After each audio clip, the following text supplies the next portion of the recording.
ಎಲ್ಲರಿಗೂ ನಮಸ್ಕಾರ. ನನ್ನ ಹೆಸರು ಸ್ಪಂದನ. ನಾನು 2ನೇ ತರಗತಿಯಲ್ಲಿ ಓದುತ್ತಿದ್ದೇನೆ. ನಮ್ಮ ಶಾಲೆ ಹೆಸರು ಸ್ವಾಮಿ ವಿವೇಕಾನಂದ ಆಂಗ್ಲ ಮಾಧ್ಯಮ ಶಾಲೆ, ಬಿಜನಗೇರ, ರಾಯಚೂರು. ವೇದಿಕೆ ಮೇಲೆ ಆಸನ ಹಾಕಿರುವ ಗಣ್ಯರೇ, ಮುಖ್ಯ ಗುರುಗಳೇ, ಶಿಕ್ಷಕರೇ ಹಾಗೂ ನನ್ನ ನೆಚ್ಚಿನ ಗೆಳೆಯರೇ, ಎಲ್ಲರಿಗೂ 76ನೇ ಗಣರಾಜ್ಯೋತ್ಸವದ ಶುಭಾಶಯಗಳು.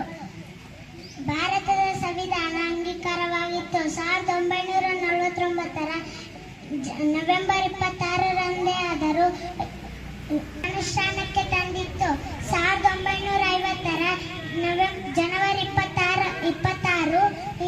ಈ ದಿನವನ್ನು ಗಣರಾಜ್ಯೋತ್ಸವ ದಿನವಾಗಿ ಆಚರಣೆ ಮಾಡುತ್ತೇವೆ. ಭಾರತದ ಸಂವಿಧಾನ ಡಾಕ್ಟರ್ ಬಿ.ಆರ್. ಅಂಬೇಡ್ಕರ್ ಅವರು ನೇತೃತ್ವದಲ್ಲಿ ರಚಿಸಲಾಯಿತು. ನಮ್ಮ ಸಂವಿಧಾನವು ವಿಶ್ವದ ಅತಿ ದೊಡ್ಡ ಲಿಖಿತ ಸಂವಿಧಾನವಾಗಿದೆ. ಈ ಸಂವಿಧಾನವನ್ನು ರಚಿಸಲು 2 ವರ್ಷ 11 ತಿಂಗಳು 18 ದಿನಗಳು ಬೇಕಾಯಿತು.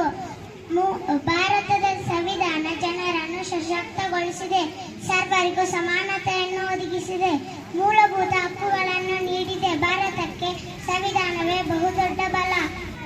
ನಮ್ಮ ಸಂವಿಧಾನವು ನಮ್ಮೆಲ್ಲರನ್ನು ರಕ್ಷಿಸುವ ಬಹುದೊಡ್ಡ ಕಾನೂನು ಎಂದು ತಿಳಿಸುತ್ತಾ ಈ ಮಾತನಾಡಲು ಅವಕಾಶ ನೀಡಿದ ತಮ್ಮೆಲ್ಲರಿಗೂ ಧನ್ಯವಾದಗಳು. ಜೈ ಹಿಂದ್, ಜೈ ಭಾರತ್.